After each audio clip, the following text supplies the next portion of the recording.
Bonjour à tous, bienvenue dans cette réunion de lancement des travaux Ségur pour les paramédicaux.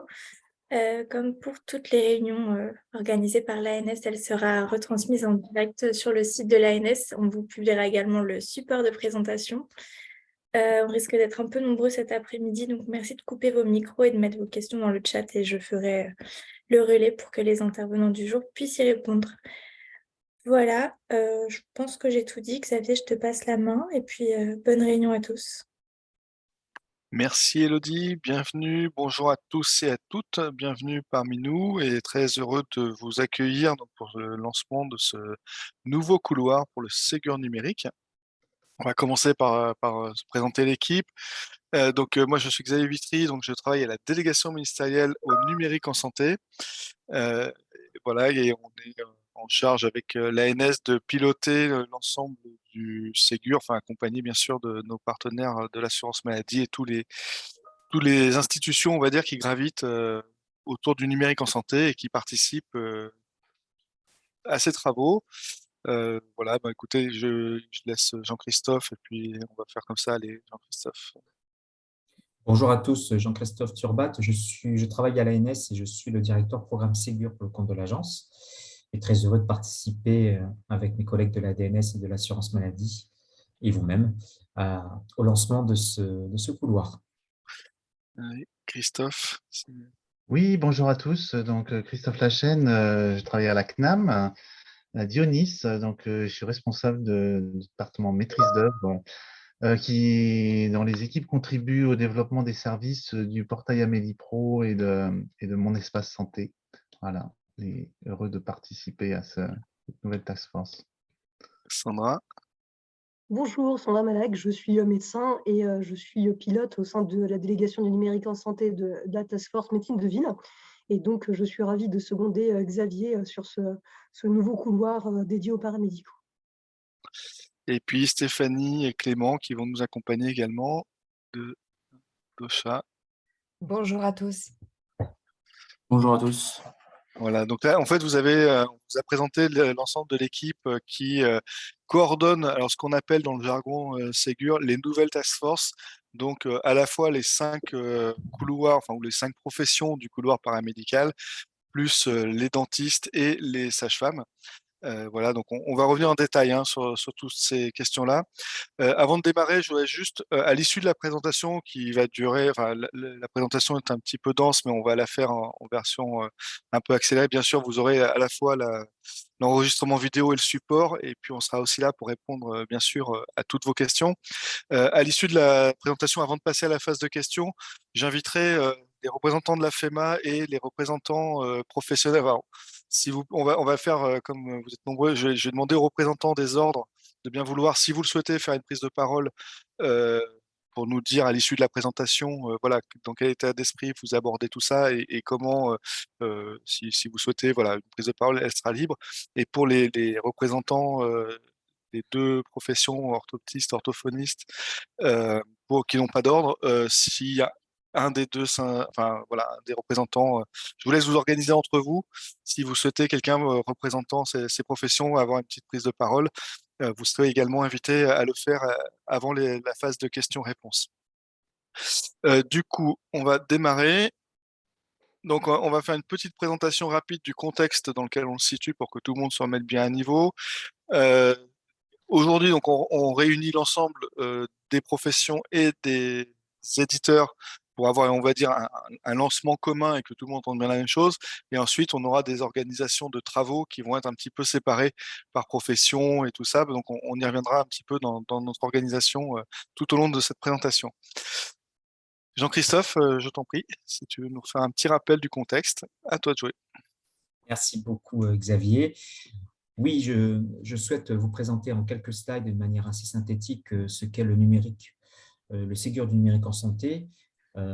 Vous avez devant vous la slide qui finalement le résume, hein. Il s'agit au travers de ce programme ambitieux, en définitive, d'accélérer la feuille de route du numérique en santé qui, je le rappelle pour ceux qui l'avaient déjà lu, de recenser un certain nombre d'actions sur différents chantiers pour faire en sorte qu'on puisse échanger de manière sûre et certaine les documents médicaux entre les professionnels et entre le professionnel et son patient. Donc, le Ségur numérique vient accélérer tout ça dans la mesure où il porte le déploiement des services et référentiels socles que sont l'INS, la messagerie sécurisée de santé, l'alimentation du DMP ou encore l'utilisation de ProSanté Connect, un dispositif qui permet de s'authentifier et s'identifier de manière simple sur vos logiciels et sur les téléservices nationaux. Donc, évidemment, l'idée derrière, c'est vous faire gagner du temps pour vous permettre de mieux prendre en charge votre patient et diminuer de facto le temps que vous consacrez à tout le domaine administratif. Donc ici, en lisant la slide, il s'agira évidemment de généraliser le partage fluide, donc simple, et sécuriser les patients de santé entre vous professionnels et entre vous et vos patients. Sécuriser, on entend derrière tout cela l'utilisation de l'identité nationale de santé, mais également les dispositifs liés plus à la sécurité des systèmes d'information sur le sujet cyber. Alors pour faire tout ça, on s'appuie sur des moyens qui sont considérables, des moyens même historiques, puisque nous avons devant nous une enveloppe de 2 milliards d'euros, 1,4 milliard plutôt destiné au monde sanitaire et 600 millions destinés au secteur médico-social, au secteur social et médico-social, sur des durées qui sont différentes, puisque 3 ans sur le sanitaire et 5 ans sur le social et médico-social, le tout étant financé par l'Europe, en l'occurrence le plan de relance et résilience européen. L'ambition est une ambition de rupture. On veut vraiment passer sur une échelle qui est très différente et passer de 10 millions de DMP vides au moment du constat, au moment de l'écriture de la feuille de route, à 65 à 66 millions de mon espace santé. Les espaces Mon Espace Santé ayant été créés grâce à un dispositif qui s'appelle l'opt-out, c'est-à-dire création automatique des comptes pour l'ensemble des citoyens français, libre à eux ensuite de les activer ou pas.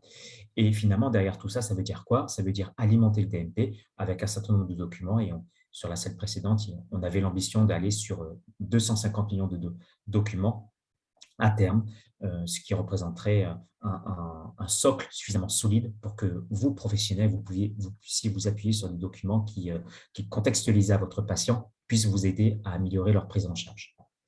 Alors, sur la slide suivante, merci.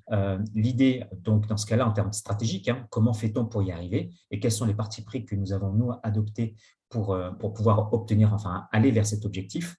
Alors, d'abord, c'est le changement d'approche, parce qu'on a bien constaté au moment du lancement du DMP il y a quelques années, et après, quelques années après, les difficultés qu'on a pu rencontrer pour alimenter le DMP, toutes les difficultés qu'on pouvait constater sur l'ergonomie des logiciels, sur la technicité des logiciels, sur l'identification des patients. Bref, on a eu un certain nombre de sujets. On a souhaité créer un dispositif, comme je l'ai indiqué rapidement, de création de compte Mon Espace Santé au travers de l'opt-out. Ça y est, c'est fait, c'est derrière nous. L'ensemble des citoyens français ont un compte Mon Espace Santé et la plupart d'ailleurs l'ont activé. Et après, dans ce cas-là, il faut décliner tout cela sous forme d'action avec, dans un premier temps, un effort que nous avons à réaliser sur les usages prioritaires pour permettre aux usages simples de se déployer et du coup passer à l'échelle, c'est-à-dire travailler dans la vraie vie avec des vrais sujets de coordination d'une part et puis d'alimentation et de consultation des données dans le DMP. C'est un périmètre qui est centré sur des documents clés autour du parcours de soins, puisqu'on va évidemment s'appuyer sur une alimentation de DMP qui est lui-même appuyée sur des documents qu'on va identifier avec vous et qui viendront alimenter le DMP. On pense évidemment à la synthèse médicale, aux prescriptions de toutes sortes, aux lettres de sortie d'hospitalisation, aux comptes rendus de biologie médicale, aux comptes rendus d'imagerie, etc. Donc, tout ça va être construit avec vous. Et puis des leviers d'action qui sont complémentaires, voire même originaux ou inédits, s'agissant par exemple de travailler sur l'ergonomie des logiciels pour vous aider effectivement à avoir des logiciels qui vous conviennent dans votre pratique quotidienne.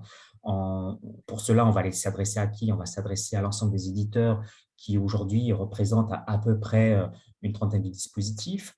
On va dédier un budget spécifique à la mise à jour des logiciels. Très rapidement, il s'agira, grâce à l'enveloppe que j'ai indiquée tout à l'heure, de pouvoir dégager du financement pour vous permettre d'obtenir des versions logicielles qui soient Ségur compatibles et pour vous, ce sera gratuit, ce sera financé. Et puis après, commencer à inciter à alimenter et aller dans les usages grâce à la conformité et aux nouveaux usages qu'on aura identifiés avec vous. Donc ça, c'est la partie incitative grâce au financement. Et puis petit à petit, j'y reviendrai, nous basculerons sur un côté un peu plus réglementaire qui nous permettront collectivement à assurer cet objectif. Alors, cette méthode-là, il faut qu'elle s'inscrive dans la durée. Alors, évidemment, hein, l'objectif, il est clairement affiché, je l'ai dit, hein, 250 millions d'habitants. On souhaite, au travers des ateliers, et j'imagine Xavier Vitry reviendra largement sur ces sujets-là, on souhaite co-construire avec vous, au sein du Task Force Ségur, l'ensemble des sujets qui concernent les référentiels d'exigence et tout ce qui concerne également les appels à financement. Donc, c'est avec vous qu'on le fera.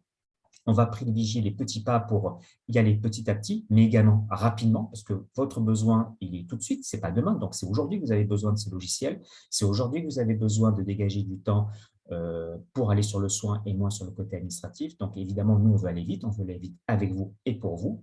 Et puis, au-delà de ça, c'est rendre compte à l'écosystème. Hein, et le Ségur travaille aussi sur un dispositif qui est un dispositif de transparence, puisqu'on affiche clairement, d'ailleurs de manière publique, les avancées en termes d'alimentation du DMP. Vous tapez sur Google page transparence ANS et vous avez mois après mois les alimentations du DMP. Donc, il y a un sujet de transparence, évidemment. Et puis, l'effort dans la durée, grâce à un certain nombre d'instances de pilotage qui nous permet d'avancer semaine après semaine sur les sujets que nous identifions ensemble pour lever bien souvent les freins que nous constatons.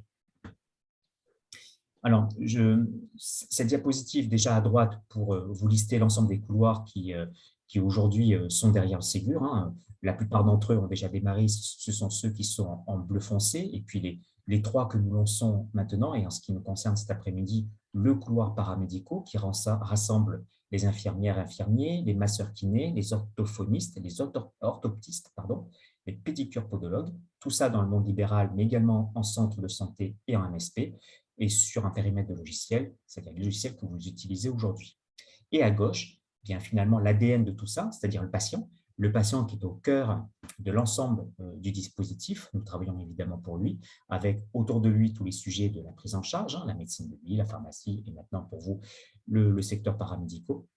Et entre le patient et l'ensemble de ces dispositifs, vous avez l'INS qui va venir indexer l'ensemble des documents que vous allez pouvoir échanger. C'est un des services et référentiels SOC que j'ai énuméré aujourd'hui. L'idée, c'est d'identifier de manière sûre et certaine votre patient sur l'ensemble de son parcours de prise en charge pour justement améliorer ce qu'on a appelé la sécurité de la prise en charge.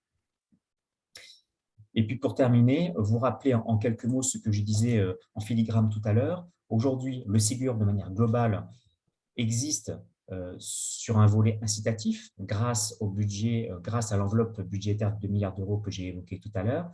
Donc des mesures financières qui, évidemment, pour vous permettront de bénéficier de logiciels Ségur compatibles. Donc vous aurez un reste à charge à 0 € sur l'ensemble des logiciels qui vous seront proposés, que vous utilisez d'ores et déjà. Et puis petit à petit, on basculera sur un mode un peu plus coercitif qui viendra s'appuyer sur des textes réglementaires, contraignant entre guillemets les éditeurs à pouvoir s'appuyer sur des référentiels qui vont devenir et qui deviennent d'ores et déjà opposables pour certains, et pour la partie usagers, établissements et professionnels de santé, eu égard à l'article 1111-15 du Code de la santé publique, des obligations en termes d'alimentation du DMP. Vous avez d'ores et déjà quelques obligations par voie de messagerie, sécurisée, de santé notamment. Je vous invite à lire le texte si vous ne l'avez pas en tête, qui vous permettent effectivement de vous inscrire dans quelque chose de, je dirais, de plus périn sur tout ce que je viens de décrire, pour le bien du patient, évidemment. Et puis, très rapidement, sans rentrer dans les détails, tout un dispositif plutôt lié à la qualité et plutôt lié aux établissements au travers d'IFAC, du COFRAC et du forfait structure. Voilà en quelques mots et en synthèse, Xavier, je te cède la parole.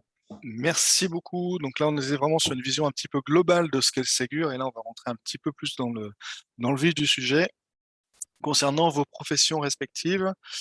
Donc l'idée vraiment de ce Ségur, c'est vraiment d'échanger de l'information et de fluidifier ces échanges. Donc c'est à la fois des documents qui vont partir de vos logiciels professionnels pour alimenter mon espace santé.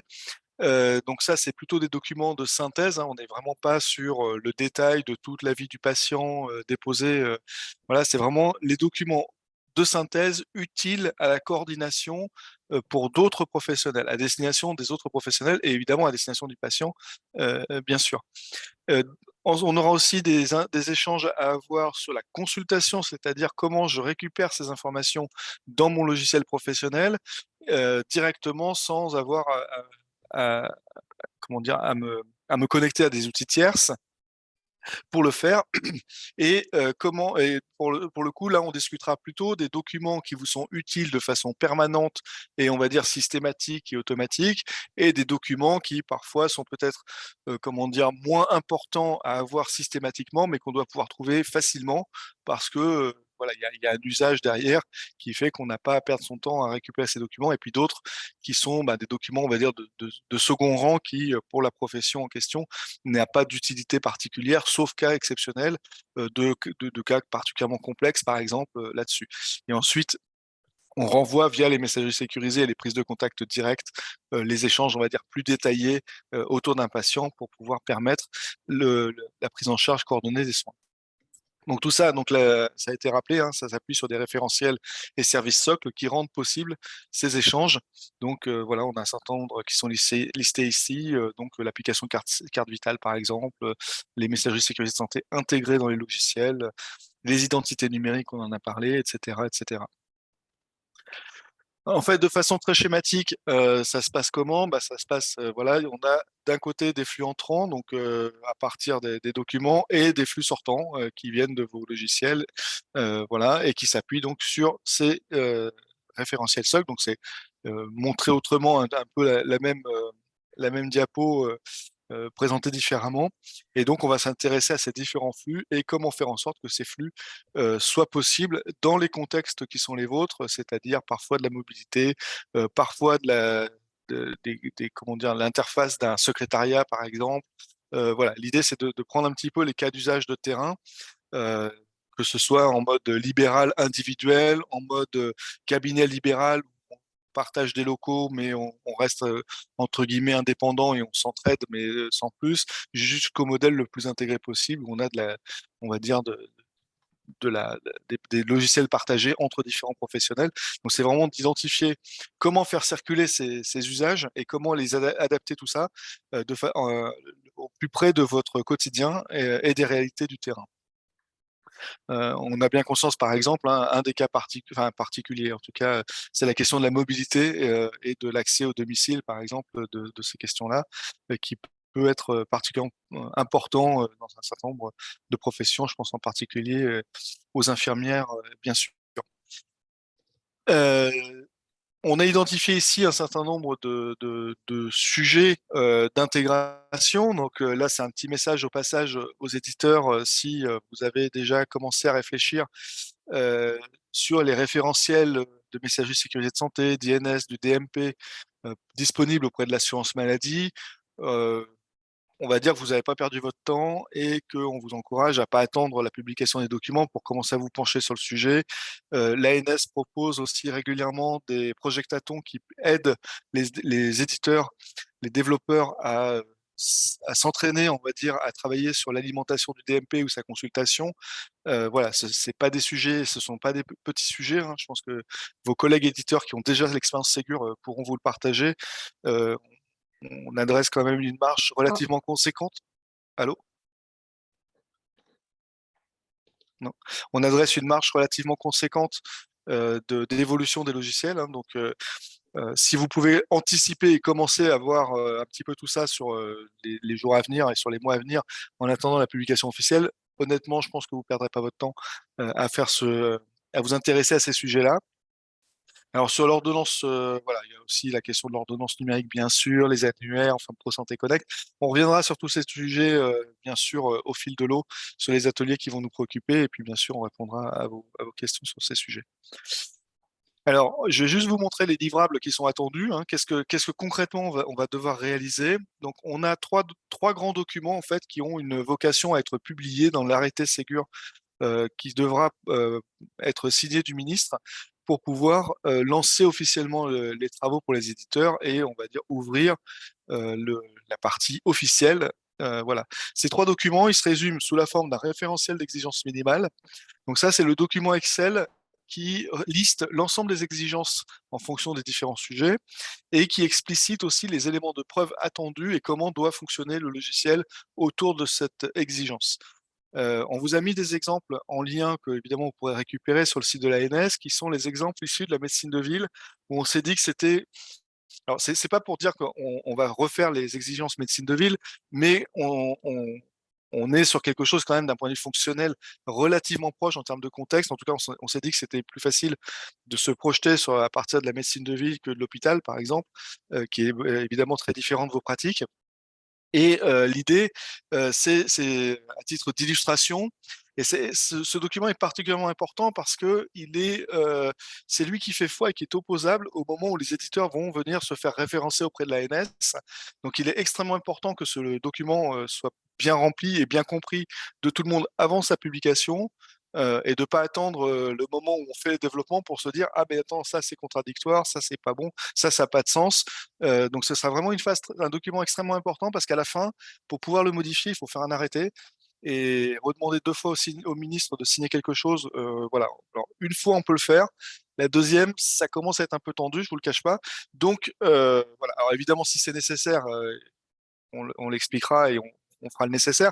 Mais en tout cas, si on peut l'éviter et avoir une attention particulière dès le départ sur ce document en particulier, ce sera toujours ça de gagner pour tout le monde. Le dossier de spécification de référencement, le DSR, en fait, c'est le second document. C'est un petit peu la même chose que le REM, mais en mode littéraire, qui vient expliciter, on va dire, le contexte des exigences et qui vient donner un peu de corps au document Excel qui est un peu aride et un peu compliqué parfois à appréhender, et qui aussi renvoie vers des préconisations techniques et les référentiels sur lesquels ça s'appuie, c'est-à-dire, par exemple, on est sur, je sais plus, la note de vaccination version 2.6, 0.00, etc., etc. Et donc, c'est un document qui va aller pointer pour accompagner les éditeurs sur quel référentiel, quand on parle de ce document, c'est ce document-là qu'on pointe, et c'est là-dessus qu'on va évaluer votre travail. Et enfin, un troisième document, c'est l'appel à financement. Donc ça, c'est le document qui va aussi expliciter l'usine à financement. On est là sur une échelle à peu près de 250 000 bons de commande, factures à gérer à l'arrivée. Et donc tout ça, ça va demander évidemment des modalités techniques auprès de l'agence des services de paiement, hein, qui est l'agence de l'État qui assure ces financements. Par exemple, c'est eux qui gèrent ma prime rénov. Voilà, si jamais vous êtes de la rénovation, derrière, c'est eux qui instruisent ces dossiers et qui font le paiement des dossiers. Donc c'est voilà, on les a sollicités pour gérer cette usine à financement. Et bien sûr, il y aura tout un travail de construction. Voilà, est-ce qu'on fait 2 versements, un versement, des factures, des documents, qu'est-ce qu'on signe?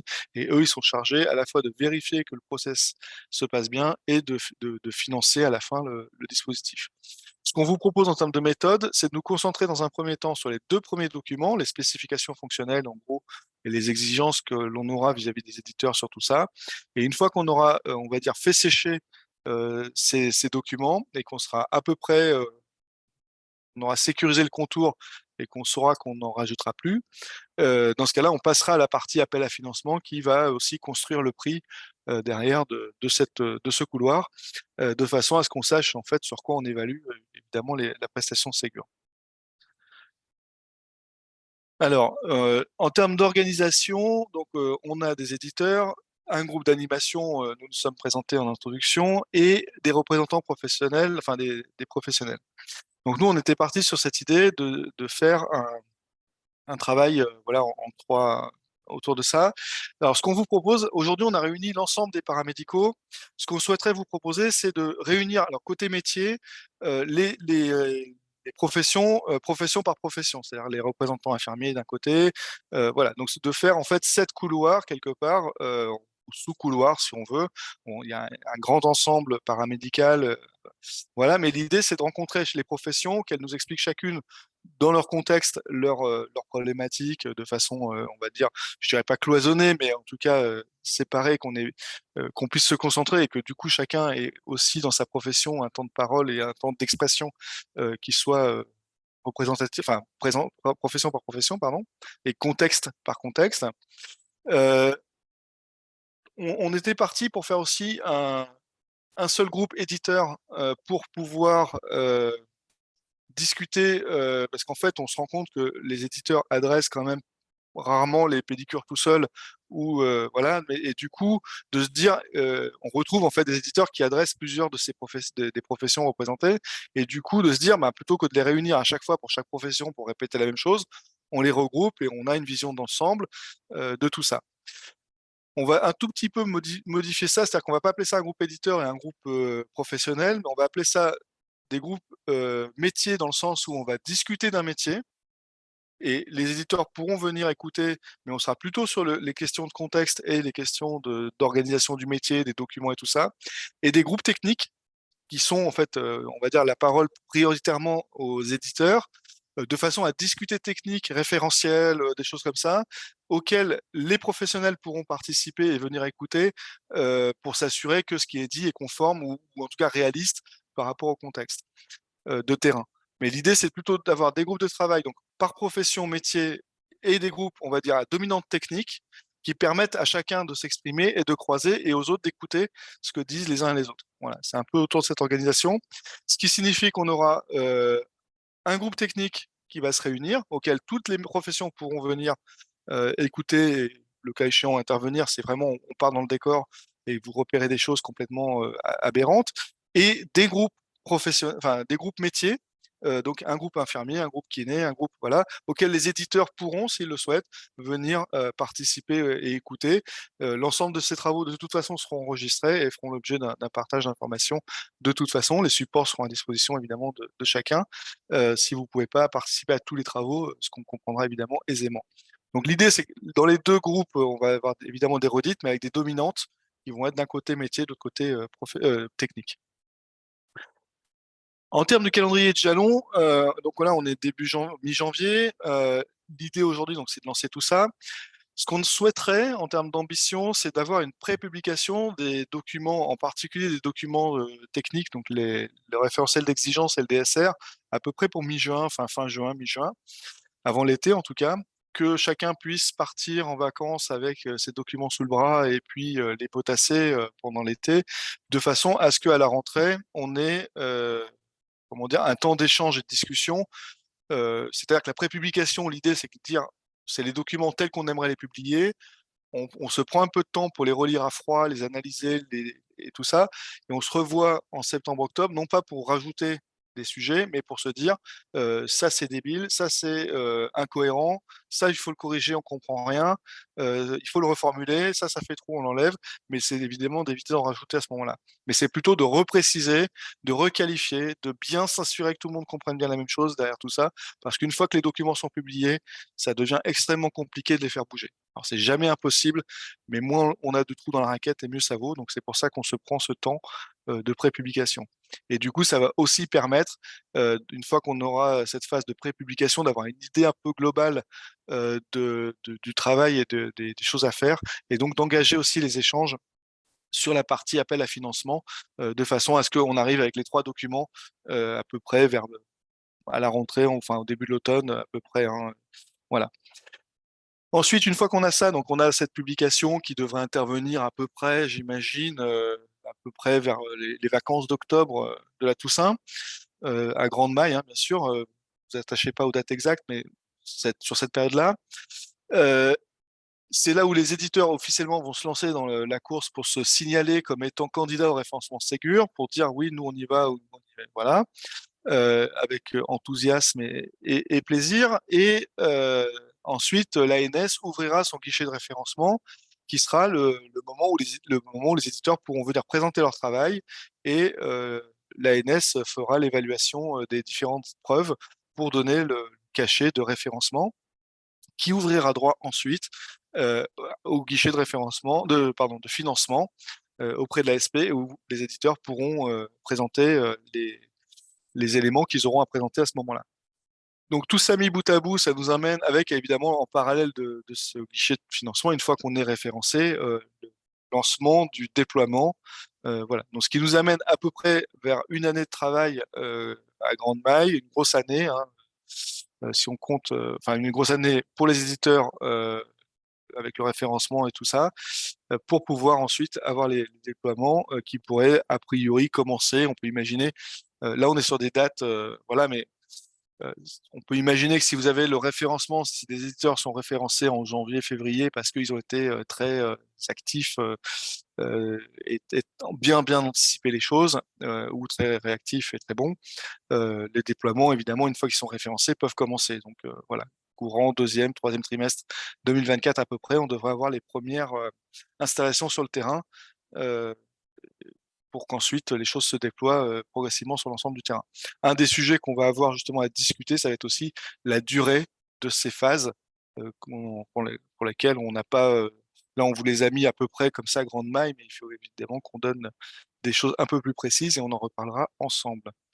Sur les différents ateliers, sur la période des 6 mois qui nous séparent de la phase de pré-publication, l'idée serait de faire un atelier par profession et par éditeur, enfin pour le groupe, on va dire technique, pardon.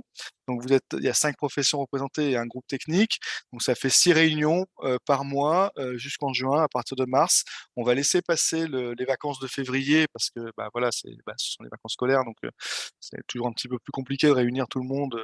Voilà. Et en fait, il y a aussi une autre raison derrière ça, c'est que on va vous demander en fait de récupérer, on va vous mettre à disposition la matrice d'habilitation du DMP, pardon, de façon à ce que vous l'ayez bien en tête et que pendant le mois de février, vous puissiez en interprofessionnel vous organiser un peu comme vous le souhaitez, de façon à revenir avec une liste de courses, de documents qui vous semblent manquants, en fait des documents que vous souhaiteriez pousser dans le DMP et pour lesquels vous ne trouvez pas le document dans la liste de la matrice d'habilitation du DMP, qui vous semble important que votre profession puisse déposer dans le DMP, mais vous ne le trouvez pas dans la liste, parce que ça, c'est la phase la plus compliquée pour nous.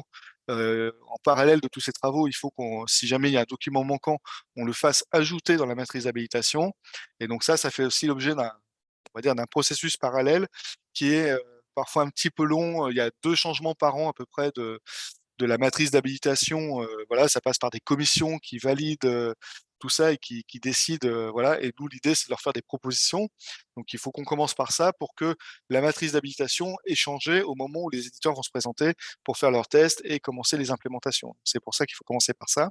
Et puis, à l'inverse, que vous nous disiez également, quels sont les documents qui vous semblent importants à avoir. Alors, on va dire il y a 3 grandes catégories de documents. Ceux qui vous semblent indispensables à avoir de façon systématique et automatique dans votre logiciel métier à partir du dossier patient.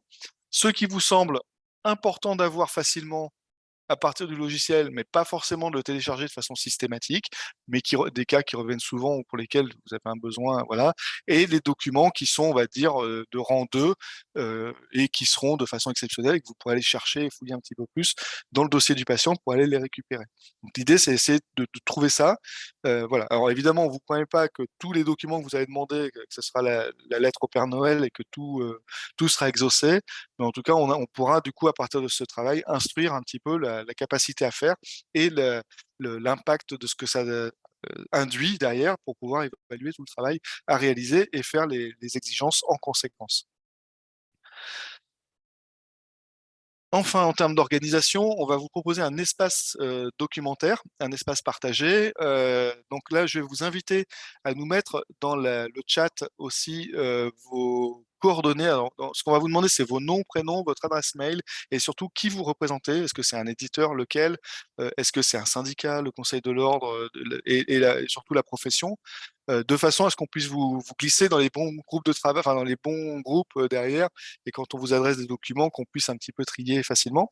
Et vous recevrez en fait une invitation à contribuer sur cet espace-là.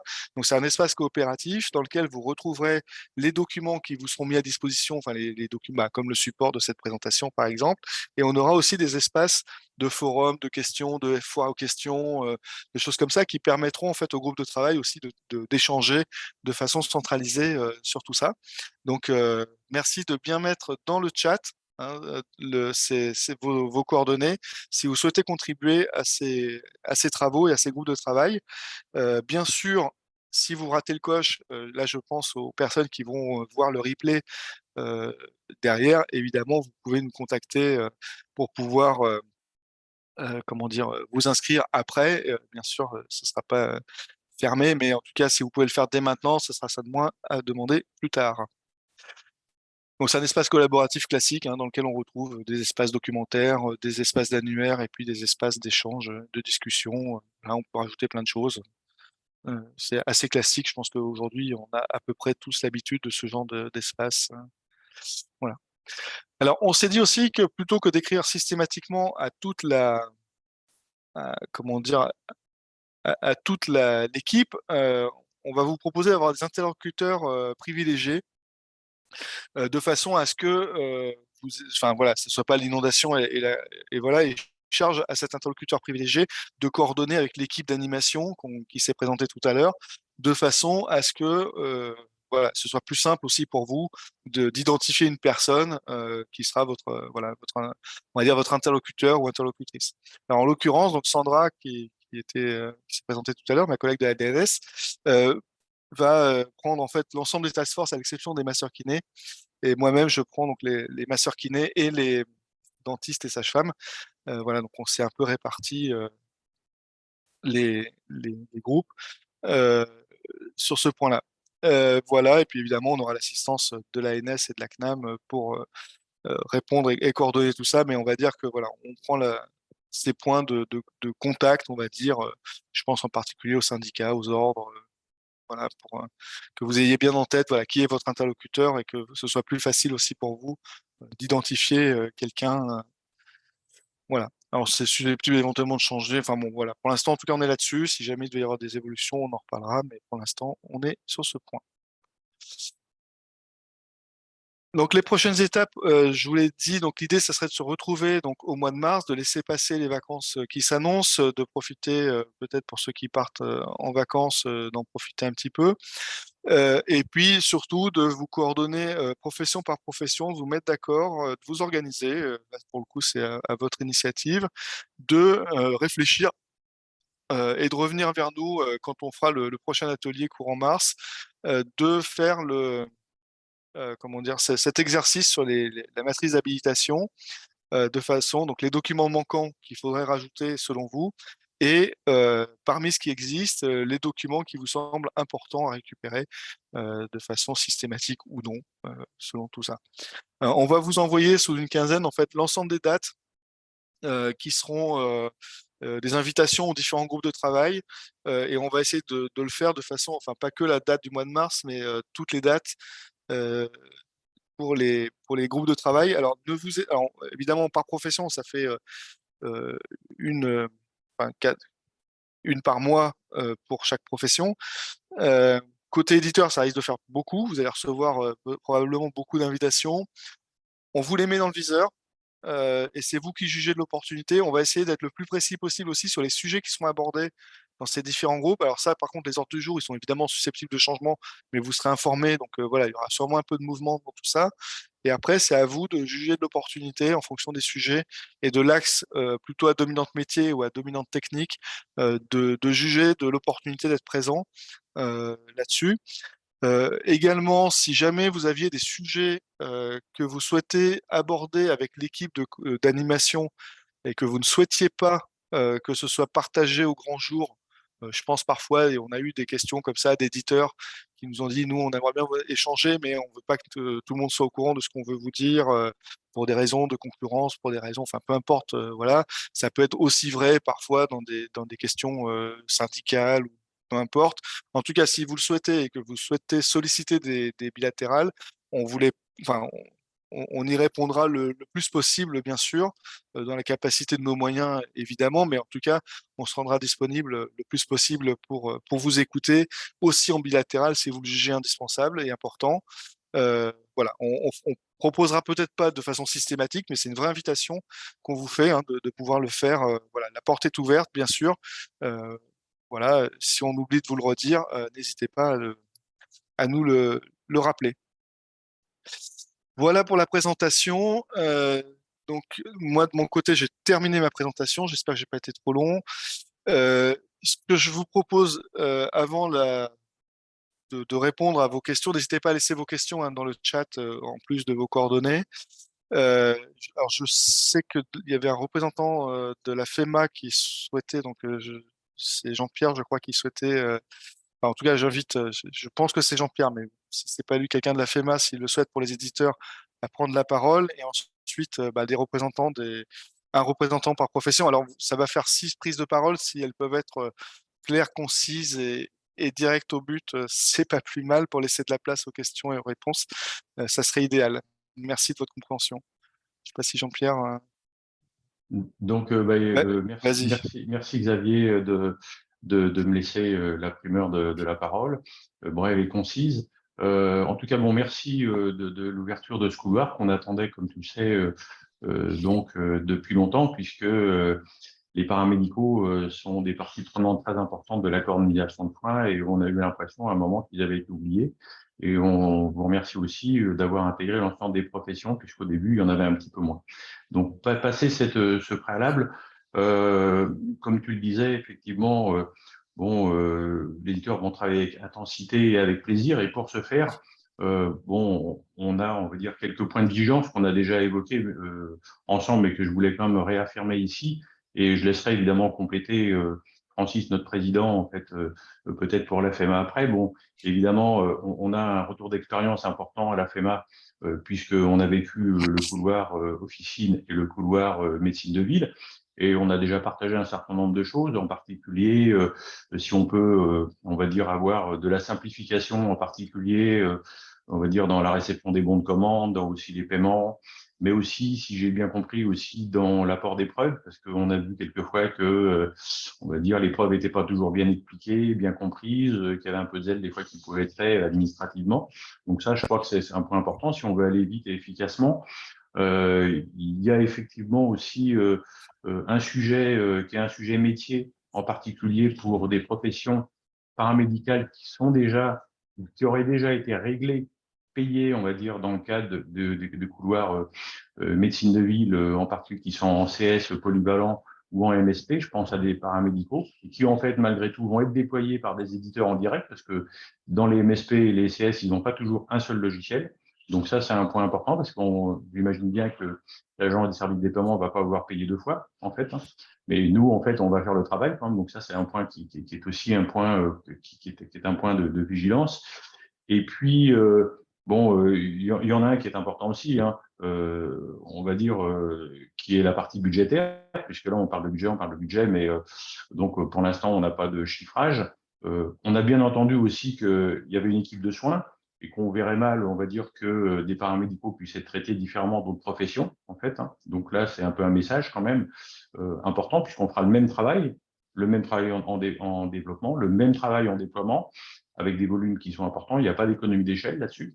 De ce point de vue-là, et j'en terminerai là, le fait que l'on discute de budget tout de suite, parce que pour la médecine de ville, sauf erreur de ma part, ça a été validé en gros quelques semaines avant la publication de l'arrêté, et en plus de ça, le cahier des charges qui ne soit pas, on va dire, enrichi postérieurement, on va dire, à la définition du budget. Ça, je crois que c'est quand même un point important. Et accessoirement, on sait bien que là, on est dans une phase de Ségur technique, il y a un Ségur d'usage, et ça, sans doute que les professions s'exprimeront là-dessus, mais évidemment, il faut qu'on puisse aussi, on va dire, aider et faciliter, et donc, on va dire, aider financièrement les professionnels de santé au niveau de l'usage, sans doute peut-être avec un outil qui existe aujourd'hui de famille, mais qui doit être complètement réformé. Donc voilà ce que je voulais aborder là-dessus. Je laisserai peut-être Francis Mambrini, notre président, peut-être ajouter quelques mots, peut-être s'il le souhaite. Oui, bonjour à toutes et tous. Quelques mots seulement, puisque tu as déjà évoqué bien des sujets, Jean-Pierre. Juste pour vous dire qu'on est effectivement, vous renouvelez le fait qu'on est ravis de voir le lancement de ce couloir complémentaire. Moi, ça me rappelle qu'au moment où nous sommes engagés, et Dieu sait que c'est un engagement important, ce programme Ségur sur les premiers couloirs qui ont suscité une mobilisation importante de notre part, la médecine de ville et l'officine pharmaceutique. Comment dirais-je, on a eu l'occasion de beaucoup partager entre nous au sein de nos instances, dans les réunions plénières avec nos membres, qui étaient tous extrêmement attentifs et aux abois, si je puis dire, dans l'attente de lancement de ces nouveaux couloirs. Moi, je me souviens qu'on avait pour habitude de dire que compte tenu de l'importance qu'il convient d'apporter à ce programme, nous n'avions le droit de laisser personne sur le bord du chemin. Donc voilà.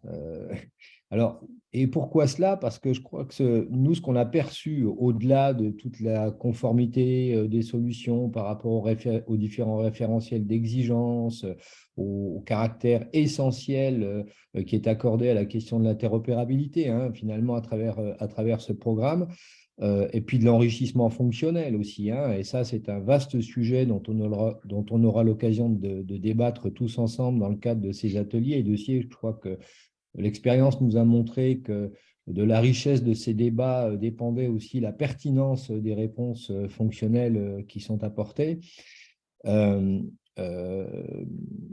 La transversalité de ce programme est absolument essentielle, puisqu'au fond, quand on parle de sujets comme cela, comme l'interopérabilité, comme la capacité à s'échanger des informations, à les partager avec d'autres acteurs de l'écosystème, et on s'est aperçu au fil des années passées, hein, des expériences parfois un peu décevantes, que le fait d'être en capacité de mobiliser l'ensemble des acteurs sur les différentes professions, hein, qu'ils exercent en libéral, en établissement sanitaire, médico-social, était absolument fondamental. Et c'est précisément ce que représente finalement tout le programme Ségur numérique dans sa capacité à mobiliser l'ensemble de cet écosystème sur la base de spécifications qui sont finalement assez voisines des autres, hein, sur les fondamentaux, de sorte qu'elles nous permettent ensuite d'avoir la garantie qu'effectivement, tout cet écosystème d'échange et de partage puisse devenir opérationnel. Donc voilà, on est ravis de rentrer à nouveau sur ces nouveaux couloirs métiers. Merci beaucoup. Oui, en fait, alors effectivement, les paramédicaux, juste un tout petit point, c'est qu'effectivement, on démarre avec beaucoup de retard par rapport aux autres couloirs, on va dire, historiques Ségur. L'avantage, voyez-y un avantage, parce que je pense que le retour d'expérience des premiers qui sont partis à essuyer les plâtres, à construire, parce que même de notre côté, hein, on a appris aussi en marchant, on a une ambition, on a quelque chose, mais après, quand on se met, on peut avoir des grandes idées, mais quand il s'agit de les mettre en œuvre d'un point de vue technique, franchement, ça n'a pas été un... Moi, j'aime les plans qui se déroulent sans accroc. Bon, là, on peut dire qu'il y a eu parfois quelques accros dans le tapis, mais en tout cas, du coup, vous allez bénéficier quand même de cette expérience et d'un certain nombre de choses. Et évidemment, on ne va pas réinventer la poudre. C'est pas pour rien qu'on vous met en évidence les DSR et les documents de médecine de ville, parce que évidemment que c'est quand même très proche et qu'on va s'appuyer sur toute cette expérience et aussi sur le retour d'expérience. Tu parlais, Jean-Pierre, de simplification des process et tout ça. Évidemment qu'on a des phases avec les éditeurs qui ont déjà vécu et les professionnels qui ont vécu déjà ces premières vagues, des retours d'expérience, et vous bénéficierez bien sûr des bonnes idées qui reviendront de simplification et tout ça derrière. Donc voyez-y aussi un avantage. Je pense que voilà, on démarre un peu plus tard, mais ça risque d'être un peu moins compliqué. En tout cas, ça va un peu mieux se passer. On le souhaite. Et non pas que ce soit mal passé, mais bon, il y a eu voilà, des cailloux dans la chaussure, un peu dans le parcours parfois. Et on va faire en sorte de les lever. Je dis pas que tout va être parfait sur ce coup-là, mais on fera mieux et on s'améliore à chaque tour. Alors, si je ne tu me sais... permets, Xavier, il Oui, y a un petit côté également rattrapage, puisque oui, en aussi. ville, on Tout à avait fait. plutôt découpé en vague 1 dédiée à l'alimentation et en vague 2 dédiée à la consultation, tandis que là, on va faire un package complet et global, alimentation, consultation dans le même temps. C'est vraiment une vague qui va porter toutes les fonctionnalités Ségur attendues et qui va permettre de vraiment rattraper, en fait. Voilà, il y a aussi cette phase à la fois de gain d'expérience et de rattrapage. Effectivement, tu as tout à fait raison. Merci Sandra. Alors, je vais laisser la parole aussi à un représentant par profession, plutôt les ordres, comme ça, du coup, ça fait plus. Voilà. Côté, donc, pour les deux professions qui n'ont pas d'ordre, je vous laisse vous organiser. Euh, je vous laisse le premier qui prend la parole, c'est à lui. Je ne fais pas de préférence. Le premier qui le souhaite, c'est pour lui. Allez-y, balle au centre. Infirmier, kiné. Voilà. Allez-y, Pour l'Ordre pédicure. national des pédicures podologues. Allez-y. Bonjour à tous. Allez. Bonjour Monsieur Vitry. Donc, dans un premier temps, des remerciements à l'ensemble de l'administration pour aujourd'hui initier donc cette bascule dans l'ère numérique pour les paramédicaux et en particulier pour les pédicures podologues. Je remercie Monsieur Vitry d'avoir porté notre message. On avait eu l'occasion de se rencontrer il y a quelques mois pour bien insister sur la nécessité de viser les pédicures podologues dans ce couloir. Donc, encore merci. Alors, l'Ordre des pédicures podologues depuis de nombreuses années, en fait, hein, s'est impliqué dans ce projet et a préparé la profession pour la bascule, notamment par la mise en place du RPPS pour notre profession, avec aujourd'hui un fichier particulièrement propre sur l'ensemble du territoire, la mise en place de la carte CPS, et puis il y a déjà aussi de nombreuses années, en fait, toutes les discussions autour de la matrice d'habilitation pour les pédicures podologues. Donc, les professionnels étaient vraiment dans l'attente. C'était un sujet qu'on abordait régulièrement dans notre revue. Et voir les choses se concrétiser dans quelques mois, c'est une vraie satisfaction pour l'Ordre. Donc, merci et très impatient de participer à nos échanges. Merci beaucoup.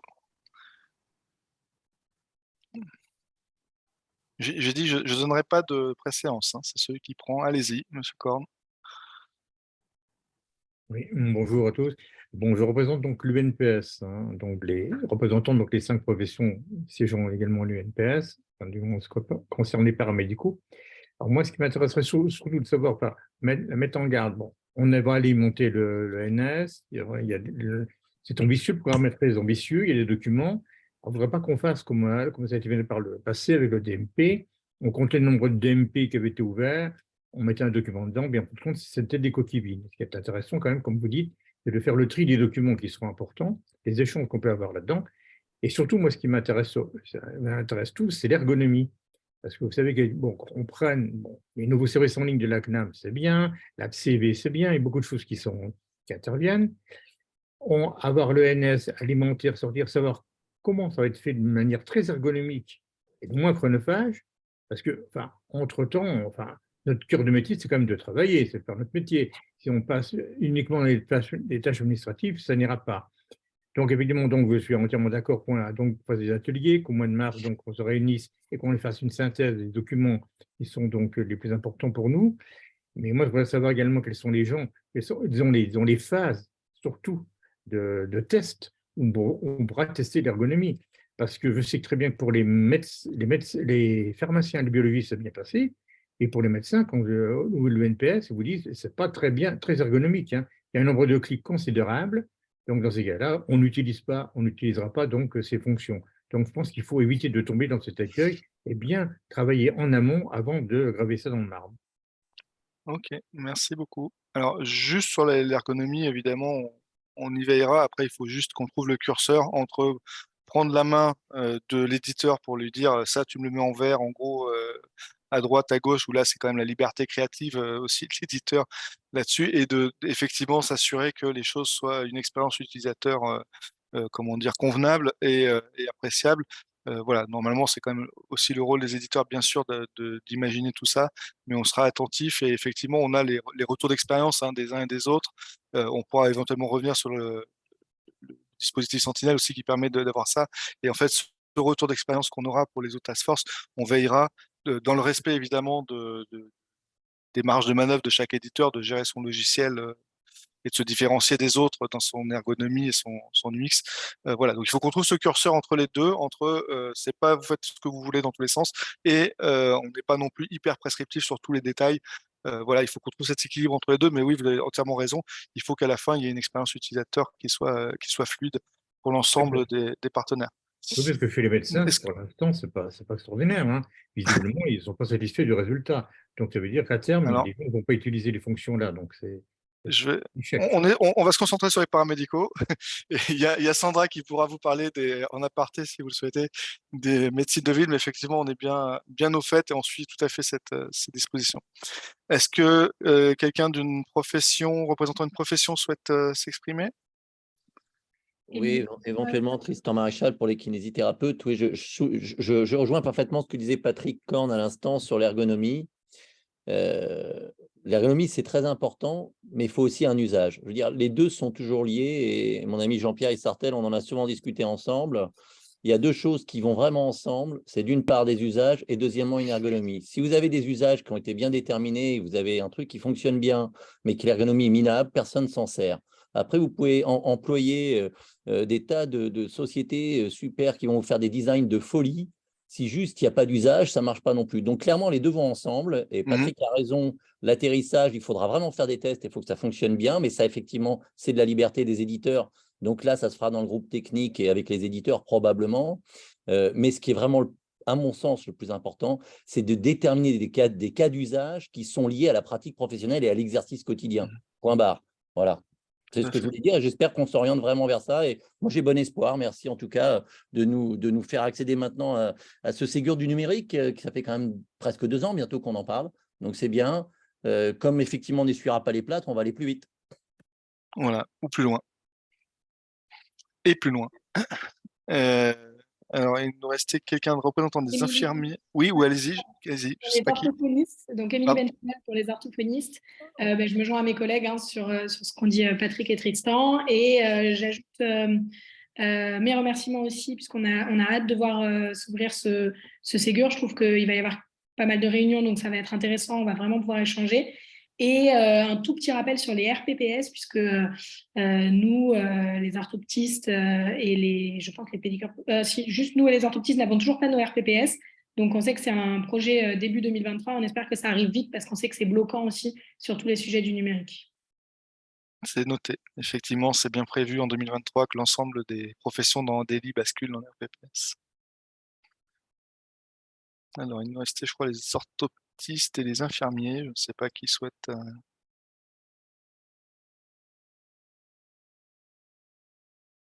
Est-ce qu'on a quelqu'un?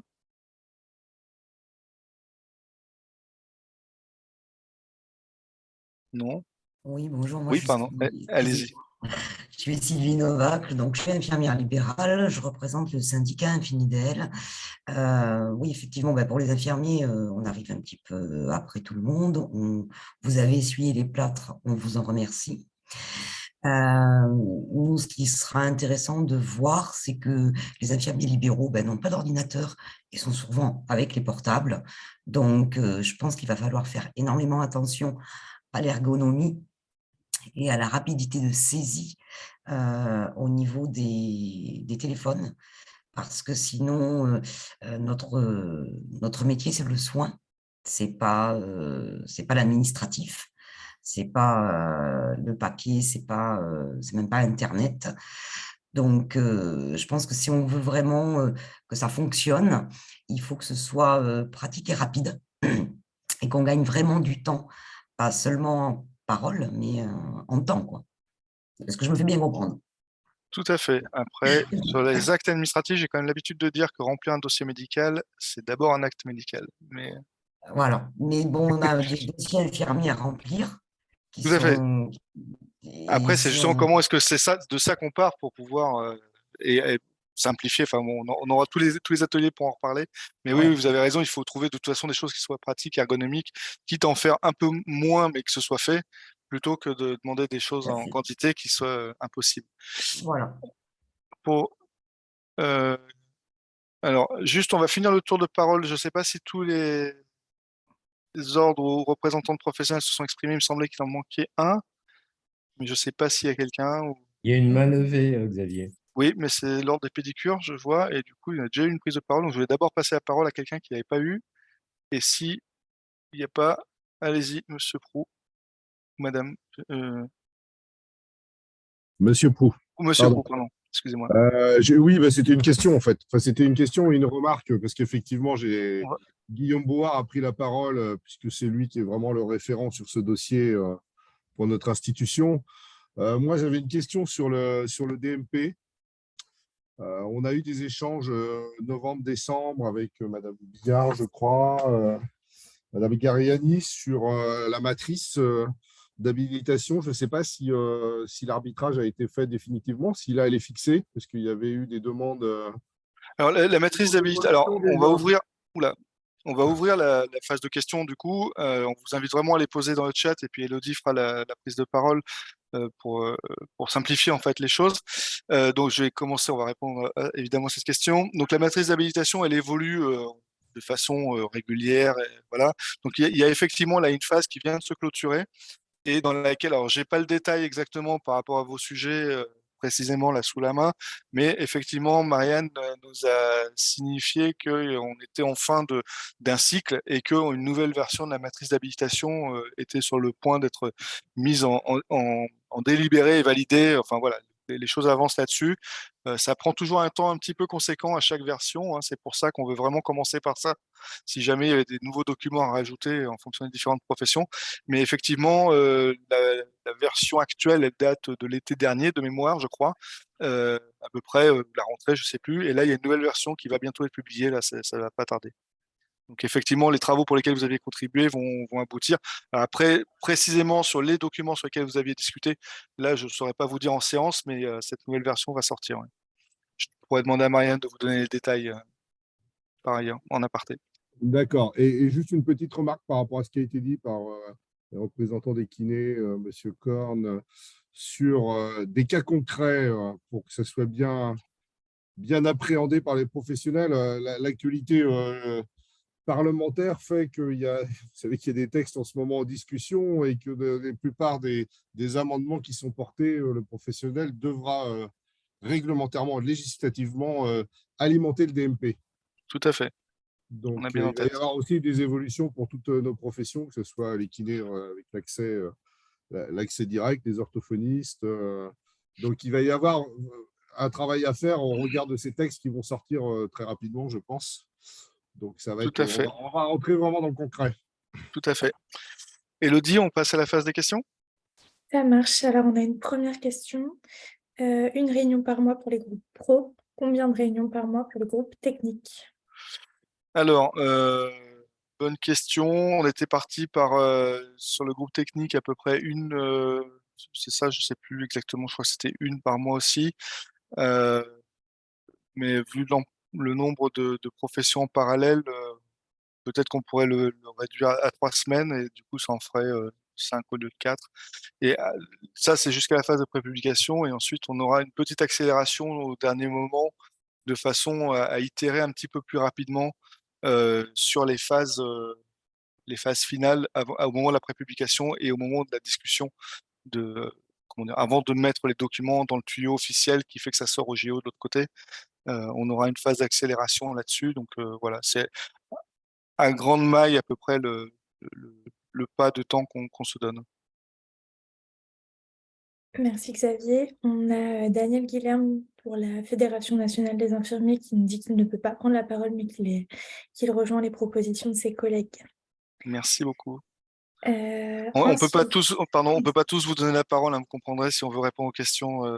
Voilà, mais surtout, voilà, c'est pour ça qu'on a fait une par profession, mais merci de votre compréhension.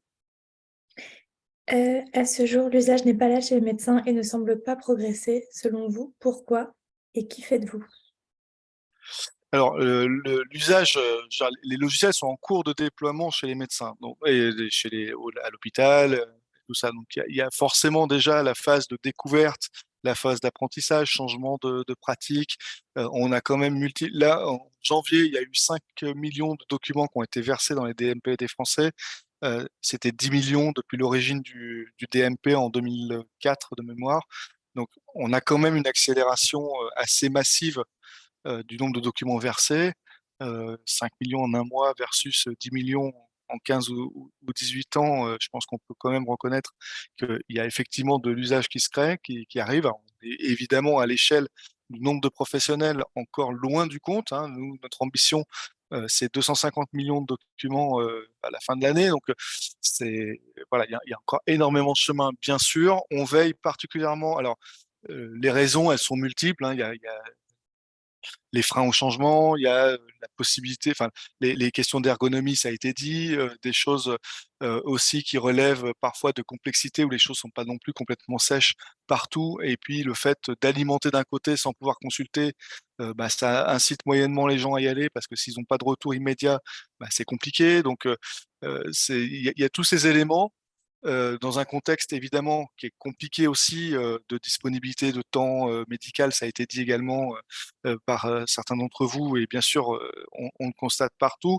Voilà, un contexte économique international, enfin bref, pas vous faire le dessin, mais donc tout ça, évidemment joue pas en notre faveur, mais on sent quand même qu'il y a des choses qui bougent. Voilà. Et ces éléments de changement, ça va pas être du jour au lendemain. On vous promet pas le grand soir du numérique en santé avec une transformation massive. Un matin, on se réveille et bang, on est tombé dans le numérique en santé où tout le monde est heureux.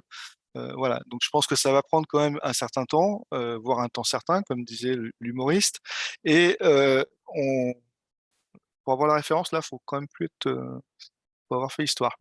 Du coup, je laisserai chercher pour Elodie. Je te laisserai chercher. Du coup, voilà, ça va prendre quand même du temps, voilà. D'ailleurs, j'en profite aussi pour redire, hein, on a ce dispositif Sentinelle qui permet de remonter ces problématiques. Cette version 2, cette vague 2, qui viendra aussi corriger les problèmes générés par la vague 1 ou les choses qui ne sont pas abouties. Voilà. Donc, je pense que en termes d'usage, on aura quand même une meilleure acceptation, je pense, dans vos couloirs professionnels, dans la mesure où on va faire à la fois alimentation et consultation en même temps.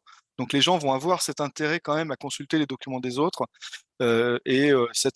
Ces phases itératives de faire alimentation, 2 consultation, voilà, on a ce qu'on appelle les early adopters ou les gens qui sont fans des nouvelles technologies, de tout ça, enfin, ou qui ont une appétence particulière pour le sujet, qui sont partie prenante, et voilà. Et puis souvent, on a on va dire la masse critique et l'essentiel des troupes qui attend pour voir.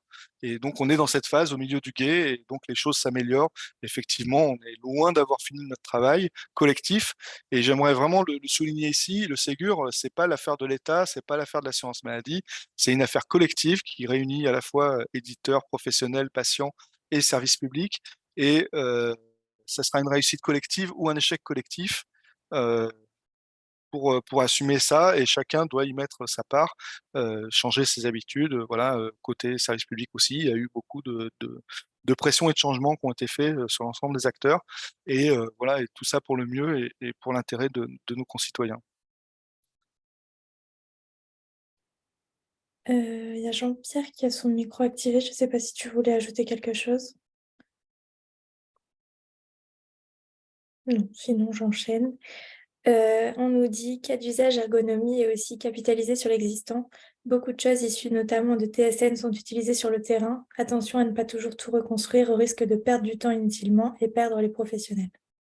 Complètement d'accord. L'idée, ça va être effectivement aussi, alors ça fait partie, je pense, plus de ce qu'on appelle la feuille de route du numérique en santé, mais entièrement d'accord. Donc, j'en profite aussi pour le dire, hein, vous avez probablement, vous savez qu'il y a une feuille de route 2023-2027 qui est à la concertation publique. Donc, vous pouvez trouver sur le site de l'ANS participer.isanté.gouv.fr. On va vous mettre le lien dans le chat, où justement on veille à ces éléments-là. L'idée étant de séparer la donnée des outils et de faire en sorte que vous puissiez utiliser les outils parce que cela vous semble plus ergonomique que d'autres, peu importe, mais que les données qui circulent soient indépendantes des outils, et que j'utilise l'outil A ou l'outil B. Quand j'interroge un dossier d'un patient, je dois pouvoir trouver les documents de concertation de soins relatifs à ce patient, indépendamment de savoir si tel médecin utilise son logiciel personnel, ou un outil de coordination et tout ça. Donc c'est bien la finalité, aussi dans le respect comment dire, de ce qui a été développé là où c'est utile, et puis parfois aussi peut-être de réduire certains trucs qui sont en doublon, ou de faire profiter à d'autres régions ce qui a pu être fait dans certaines régions, et puis de réfléchir à comment dire, voilà, une optimisation aussi des moyens et de la maintenance un peu partout. Donc tout ça, ça fait partie de façon plus large que le Ségur de cette réflexion partagée et collective sur la feuille de route du numérique en santé. Et vraiment, on vous invite, hein, soit à titre individuel, soit à titre collectif, de pouvoir vous exprimer. Voilà, ce sera pris en compte, analysé, débattu, challengé, pour pouvoir construire et améliorer cette feuille de route. Elle n'est pas très très longue, hein. Je crois qu'elle doit faire 15 ou 20 pages. C'est pas un document hyper technique, c'est vraiment les grandes lignes. Il y a des grands sujets, et ce sujet-là en particulier en est un dans cette feuille de route. Ensuite, qu'est-ce qui n'a pas marché pour le couloir médecine de ville et pharmacie, et qu'avez-vous prévu de faire différemment pour les paras?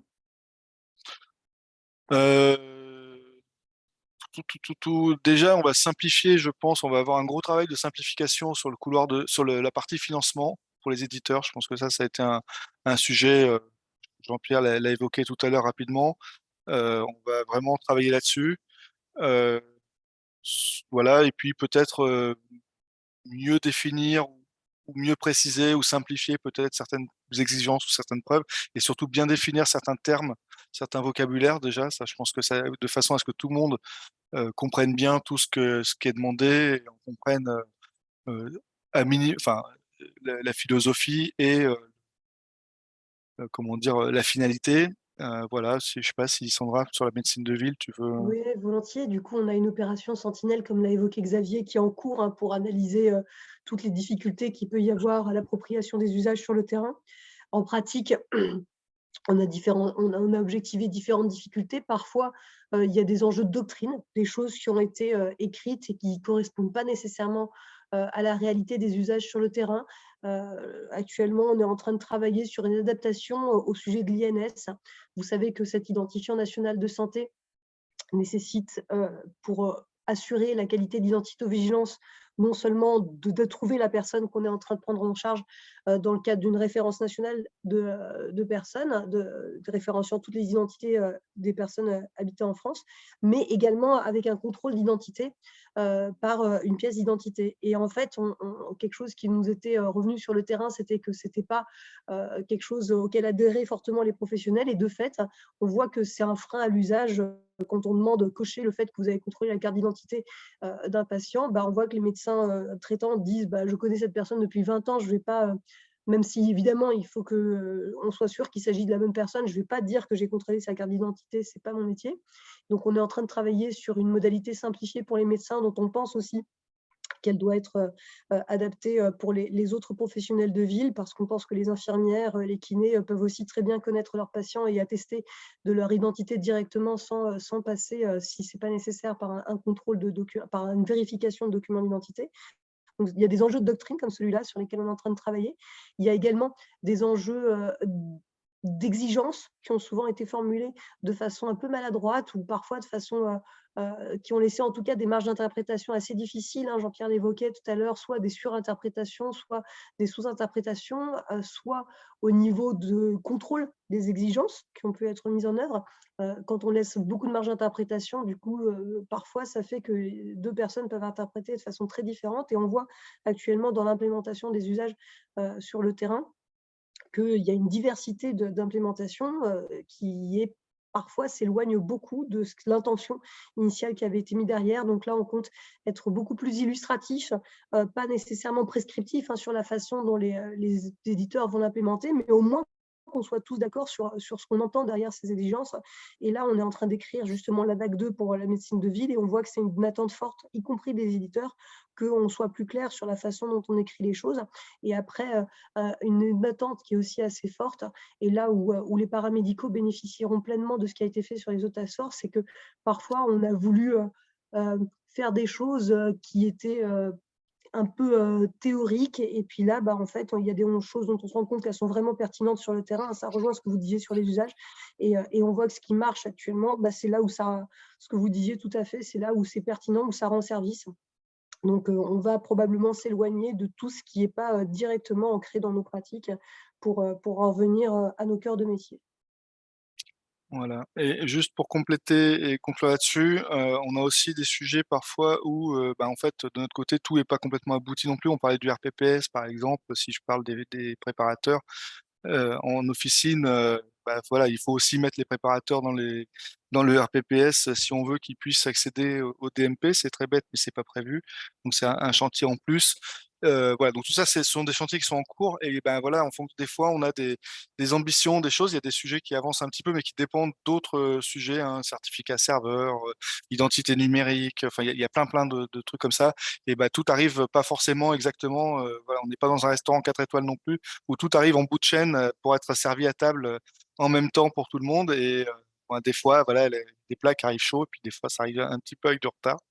Et voilà, donc c'est un peu tout ça qui fait de la complexité, et qui nous oblige, nous aussi, à accélérer. Et du coup, quand vous allez arriver, normalement, on devrait avoir tous les plats sur la table, ou en tout cas une grande majorité d'entre eux.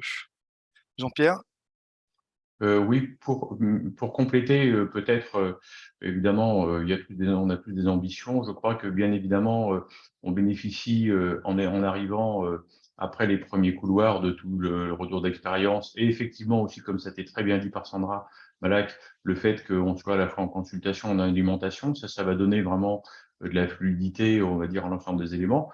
Deux points comme qu'il ne faut pas oublier, pour le dire franchement, hein, c'est-à-dire que je crois que vous avez là autour de cette table des éditeurs qui sont mobilisés dans le secteur paramédical pleinement, donc que vous avez aussi des professionnels de santé qui sont eux aussi pleinement mobilisés, parce que pour donner quelques exemples, une infirmière aujourd'hui reçoit un patient qui sort de l'hôpital, comment dire, sans rien du tout. Elle doit se débrouiller avec lui quand il arrivera à 17h30, tout comme un kiné en post-opératoire. Donc là, je pense que les professionnels de santé vont vite en voir, on va dire, des attraits d'usage, à condition que, effectivement, tout ça leur soit bien expliqué. Et puis, n'oublions pas quand même l'aspect financier, c'est-à-dire qu'il ne s'agit pas, comme on peut le craindre quand même, hein, qu'éventuellement la DNS ou la CNAM mégote un peu financièrement, que ce soit pour, on va dire, financer les éditeurs, entre guillemets, via les professionnels de santé, ou mégote sur les usages, en particulier donc sur les aspects de famille, etc. Donc c'est évident que là, il faut vraiment que vous le preniez en compte. On l'a déjà largement dit. Je profite de cet instant pour le réaffirmer. C'est aussi un moteur, comment dire, d'usage.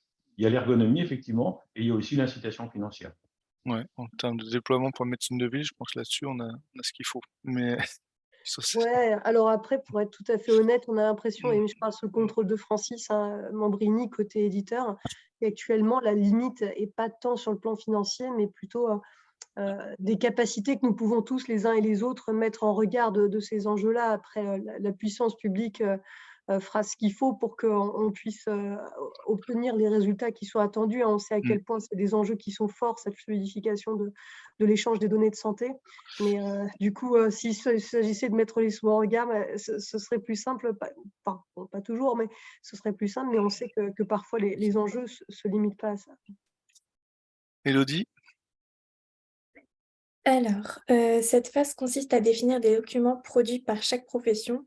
Quelle est la teneur de cette définition? Est-ce que c'est une définition succincte, par exemple la nature du document, ou bien une définition complète, c'est-à-dire le format, la liste des données, les ABAC associés au champ de liste, les règles de complétude, format d'impression, etc., etc. Alors, dans le DMP, on a deux grandes catégories de documents. On va avoir des documents qui sont dits structurés et des documents qui sont dits non structurés. En gros, pour faire simple et de façon très schématique, et j'espère que tous les techniciens, les développeurs n'en voudront pas de...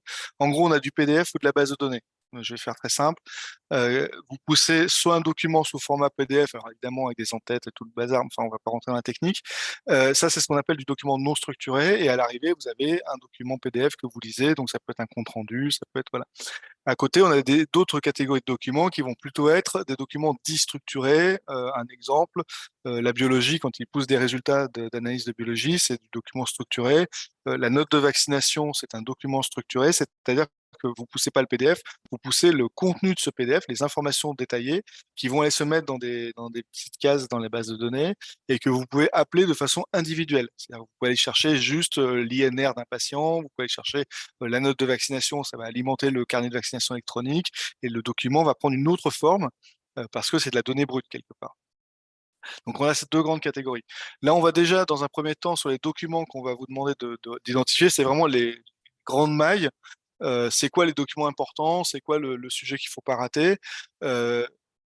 Pour ne rien vous cacher, on va plutôt être sur des documents, en tout cas à cette étape-là, de documents non structurés, parce que faire des documents structurés, ça implique comment dire, un travail extrêmement conséquent côté DMP, puisque évidemment, quand il ne s'agit pas que de donner des spécifications pour faire un formulaire d'un côté, il faut qu'on puisse pousser la donnée sous forme de formulaire, enfin de base de données, de l'autre côté, que ça atterrisse quelque part où c'est pertinent.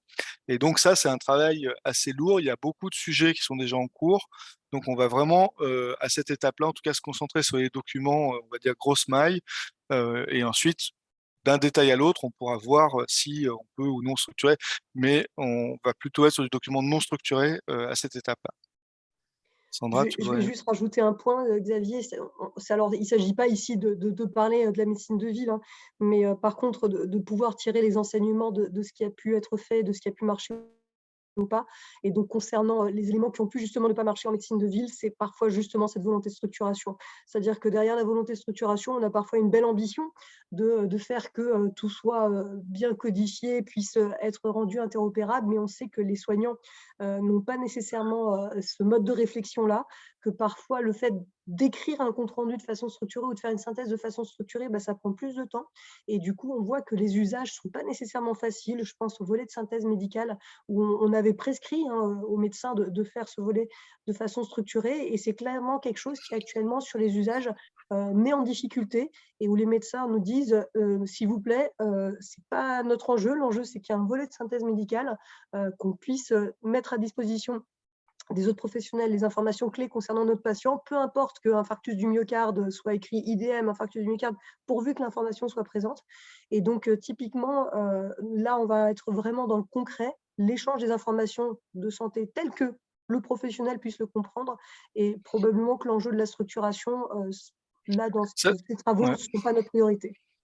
Et évidemment que c'est des choses qui seront amenées à évoluer dans le temps, à l'avenir, hein, sur un certain nombre de sujets, mais tout n'a pas vocation à être structuré. Et ce qu'il va falloir après identifier, c'est les choses qui sont pertinentes à structurer. Clairement, une ordonnance, c'est important qu'elle soit structurée. Un résultat de biologie, c'est évident. Les notes de vaccination, c'est déjà fait. Voilà. Après, est-ce on peut tout structurer en une fois? Évidemment, ça, c'est pas possible. Donc après, il y aura. Donc la priorité, c'est faire circuler de la donnée et ensuite d'améliorer ce qui doit l'être en structurant ce qui peut l'être et de façon à ce que ce soit de trouver cet équilibre entre intérêt de la structuration et capacité des professionnels aussi à le faire. Comme ça a été rappelé, hein, l'idée, c'est pas que de remplir des cases et de cocher des cases. Et des fois, un simple texte un peu rapide, ça peut simplement suffire. Et même en termes d'usage derrière, voilà. Donc, tout ça, ce sera à débattre. Et je crois qu'il oui. Notre leitmotiv, ce sera que ce soit médicalement pertinent. Je crois qu'il nous reste, on avait dit 1h30, il me semble, Ouais. mais on peut continuer. Et puis, de toute façon, si on n'a pas le temps de tout répondre, on vous fera des réponses, évidemment, par mail, par écrit. Comment sont ou seront classés les documents au sein de mon espace santé et y a-t-il un moteur de recherche? Alors, en fait, ce qu'il faut comprendre, c'est côté mon espace santé, ça, c'est le dispositif du patient. Donc, lui, il a une arborescence qui est, on va dire, accessible au patient, avec un vocabulaire accessible au patient, avec une arborescence qui n'a pas forcément une définition très professionnelle. Voilà. Et côté professionnel, en fait, ça, c'est dans votre logiciel à vous. Les documents, ils seront rangés là où les éditeurs décideront de les mettre et de les ranger dans les dossiers de vos patients. Et l'arborescence, si vous allez sur le web PSDNP, elle est différente de celle que les patients voient. Donc, en fait, chacun dans son domaine, par exemple, je sais pas, j'ai pas trop de détails en tête, mais en tout cas, vous avez des descriptions ou des organisations un peu plus précises, un peu plus professionnelles que ce que le patient aura dans mon espace santé. Donc, c'est vraiment ça qu'il faut aller voir. Donc, il y a des grandes catégories. Ces catégories, elles sont un peu plus professionnelles, un peu plus précises pour les PS et on va dire un peu plus classées en mode grand public avec du vocabulaire un peu plus adapté au grand public pour que lui puisse s'y retrouver aussi de son côté, avec parfois un peu moins de catégories qui vont regrouper des documents, on va dire, qui pour un patient sont d'un ensemble cohérent et vu du professionnel mis dans deux catégories distinctes parce qu'on on considère que pour les professionnels, ils savent de façon plus précise ce qu'ils vont trouver derrière. Voilà, ça va plutôt être ça. Donc c'est vraiment deux faces d'une même pièce. Voilà, et ensuite, ces arborescences, évidemment, c'est aussi retour d'expérience et décision collective pour les faire évoluer. Il n'a pas été évoqué la formation des professionnels de santé aux nouveaux outils. Or, cette formation demande un investissement en temps. Tout à fait. Alors d'abord sur la prestation Ségur, d'abord dans un premier temps, la prestation Ségur, elle couvre un certain nombre de choses, donc évidemment le développement, l'installation chez le professionnel, mais également l'accompagnement du professionnel dans l'usage de ces nouvelles fonctionnalités qui sont mises à disposition par l'éditeur. Donc ça, il relève après de l'éditeur des modalités, comment il s'y prend tout ça, mais en tout cas, il doit vous accompagner dans la prise en main de ces outils. Voilà. Et ensuite, peut-être vous l'avez vu, on a un arrêté qui a été publié en fin d'année, dernier trimestre 2022, qui revoit en fait la question du numérique en santé dans les formations, à la fois formation initiale et formation continue pour les professionnels. Donc il y a plusieurs dizaines de millions d'euros qui ont été injectés. Pour les professionnels qui sont en cours de formation dès la rentrée septembre 2023, des cursus pour l'ensemble des professionnels, des futurs professionnels intervenant dans le champ de la santé et du médico-social vont se voir proposer des itinéraires, on va dire, en santé numérique, pour en comprendre les enjeux, plutôt sur des dimensions un peu macro. Et puis également dans les parcours de formation continue pour les professionnels qui sont en exercice, voilà, les choses sont en train de s'organiser, les arrêtés ont été pris, les budgets sont présents, les financements sont là pour accompagner l'ensemble des organismes pour ces questions-là et proposer des modules sur ces sujets. Évidemment en lien avec les associations d'étudiants, avec les représentants professionnels également, et les instituts de formation. Donc tout ça, c'est effectivement aussi en parallèle, en cours de route. Donc on n'oublie pas évidemment cet accompagnement nécessaire et indispensable. Vous avez entièrement raison. Quel est aujourd'hui le taux d'implémentation de VMS dans le DMP? De VMS dans le DMP et sans VMS, c'est pardon. Volet, c'est le VSM, Volet le médical de synthèse. médical. Nous on l'appelle le VSM, d'accord. Ouais, c'est pas encore énorme, hein. Non, mais C'est pas encore énorme, c'est work in progress. Donc après, on est à 64,5 millions de Français qui ont ouvert leur DMP. Clairement, le nombre de médecins qui ont renseigné les VSM de leurs patients ne sont pas encore au niveau. On a mis des incitatifs pour les médecins pour qu'ils remplissent surtout les VSM des patients en ALD, qui paraissait être la priorité. C'est la CNAM qui a poussé cet élément-là. Je pourrais trouver l'information, mais clairement, on voit que ça progresse, mais que pour l'instant, on ne va pas se voiler la face, on n'y est pas encore. Merci. Est-ce que le retour d'expérience du couloir médecine de ville a pu permettre une simplification ou fluidification du mécanisme de prise de bons de commande et de preuve d'usage? Parce que comme vous l'avez évoqué, on parle de 250 000 professionnels de santé concernés. Oui, clairement, on a bien pris ça en compte, on l'a bien dans le viseur. On fera des propositions aux éditeurs sur le sujet pour tout ça, qui seront des propositions à débattre, bien sûr, et que vous pourrez encore amender. Voilà, mais on a déjà des grosses améliorations sur le sujet à vous proposer. Voilà, il faut à la fois que tout le monde soit en sécurité et simple le plus possible. Donc effectivement, on a bien pris ce point en compte dans nos travaux. Ça fera l'objet d'un atelier et de discussions qu'on aura avec les éditeurs là-dessus, hein, tout à fait. Ce qui est considéré comme un document non structuré sera donc du CDA R2 niveau 1. C'est ça, exactement. On On a des nous spécialistes. dit... Je rejoins complètement les propos de Jean-Pierre Issartel sur les valorisations liées à l'investissement des PS dans l'alimentation de mon espace santé. Une production paramédicale sera-t-elle valorisée à la même hauteur qu'une production médicale? Alors, ça, je renvoie aux négociations conventionnelles, puisque c'est dans cet espace-là que ça se passe. Donc, ce sont des échanges qui auront lieu entre les représentants professionnels et l'assurance maladie. Et on a fait le tour des questions. Très bien. Est-ce que d'autres personnes souhaitent? Il nous reste 2 minutes. Une dernière question. Riche, hein. Oui, c'était très riche, très intéressant.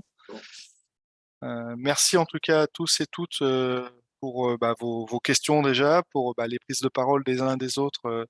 Merci beaucoup pour votre soutien et votre enthousiasme, en tout cas, ça fait plaisir. Voilà, on s'améliore aussi en progressant, en avançant, on apprend en marchant collectivement. Et voilà, donc je pense qu'on aura beaucoup de plaisir à vous retrouver au mois de mars. Pensez bien à vos petits devoirs de vacances de votre côté. Et voilà, n'hésitez pas, hein, si jamais vous avez des questions, des choses comme ça. On vous ouvre les espaces collaboratifs là d'ici la semaine prochaine, grand maximum. Voilà, évidemment, tout ça est très ouvert. Donc n'hésitez pas et on avance collectivement. Merci. Merci à tous. Bonne fin de journée et puis bon week-end. Bonne fin de journée. Au revoir. Merci beaucoup. À très bientôt.